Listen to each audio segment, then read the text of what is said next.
and the All Indiana Podcast Network. This is the News 8 Daily 8 Podcast, a Wish TV News 8 update.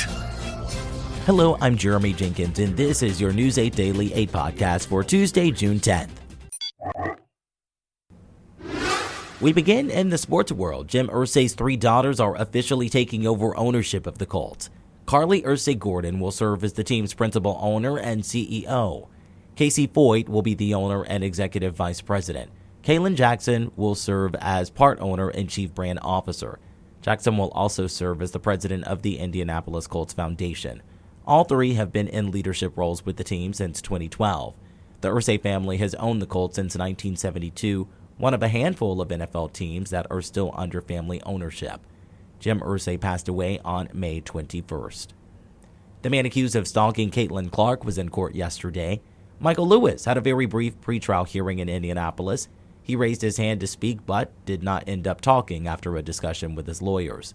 Lewis is accused of stalking Clark through hundreds of posts on social media and then booking a hotel room close to her home. Back in January, Lewis tried to plead guilty in court, but the judge did not allow it and ordered a mental health evaluation. Lewis is due back in court for another hearing in July. And we have an update on a story that we've been following for months now. Controversy regarding Indianapolis Mayor Joe Hogshead's top aide.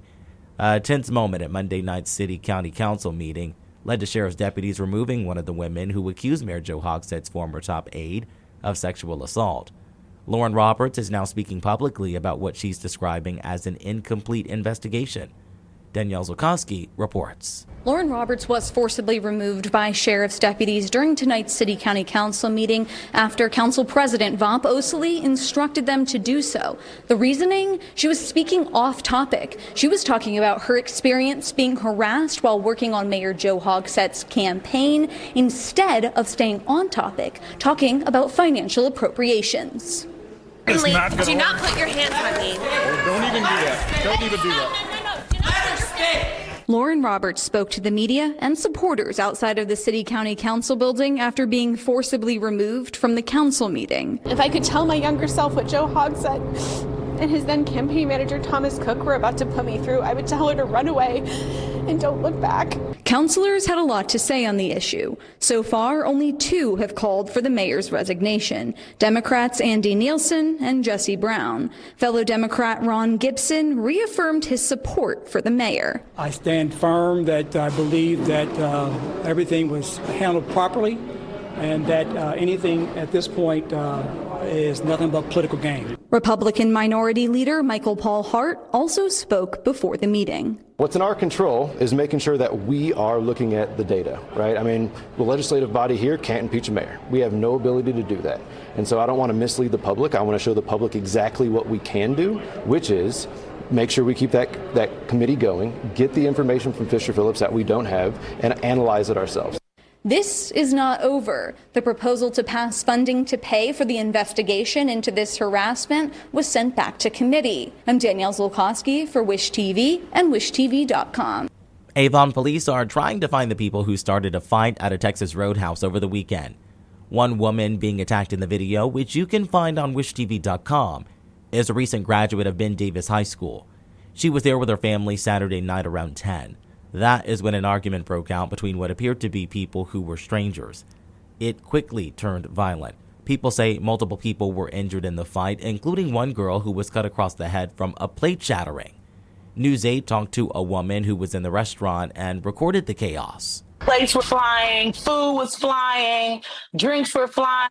Glasses were flying. I was actually hit with the plate. It was so many babies in there. And it was one little girl in particular, and I just keep checking on this little girl because she was so traumatized. She couldn't breathe. She was in an anxiety, panic attack, and she couldn't been no more. That may not even been 10 years old. As of now, no arrests have been announced in this incident. Police say the people who started the fight ran off. Anyone with information is encouraged to contact Avon Police. Health Secretary Robert F. Kennedy Jr. has removed every member of the committee that advises the Centers for Disease Control and Prevention on vaccines. Kennedy announced yesterday that all 17 members of the Advisory Committee on Immunization Practices are out. He says the group had what he called too many conflicts of interest and says he plans to appoint his own picks for the new committee. It is not clear just yet when that will happen or what impact it could have on the rollout of the COVID and flu vaccines this fall. When it comes to the weather, Storm Track 8 says we are in for a mostly sunny but hazy day. Meteorologist Marcus Bailey has your News 8 Daily 8 forecast. This isn't like last week, and even last week wasn't bad. It wasn't like you were breathing in the smoke. You could smell it at times. You definitely saw. What do you say? Well, so, me listening to Marcus all morning, I go home over the weekend and I get a whiff of smoke. Wildfire smoke. And I get on my little pulpit with the family. I'm like, well, you know what that is? That's wildfire smoke from Canada. Yeah. And my wife lets me do the whole thing. And then she points at the fence. She goes, no, Bob's just burning some trees over there. See, there you go. You felt real smart there. Hopefully, I haven't felt smart in that house for 30 years. What are you talking about? I know exactly what you mean by that. That's hilarious. That's a good one. I feel the same way, though. But you'll have a little bit of that here today, but you're not, look, it's not as thick as what we had to deal with last week. And we still didn't even have air quality issues. So 65 in Plainfield, 65 in Fishers, and 65 in Greenfield. 64 in Muncie, 64 in Greencastle, 66 in Bloomington, 68 in Shelbyville, and 68 in Bedford. Storm tracker, quiet here. We got a couple of boundaries that have already worked through the state.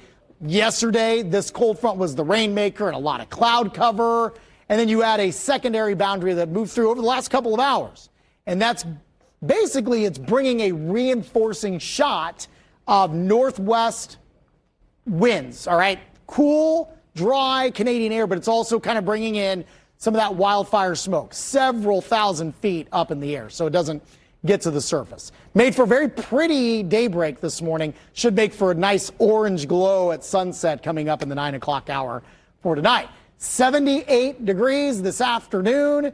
That is slightly below average for this time of year. Normal highs should be around 81. I do think we're going to start going above average in terms of high temperatures starting tomorrow.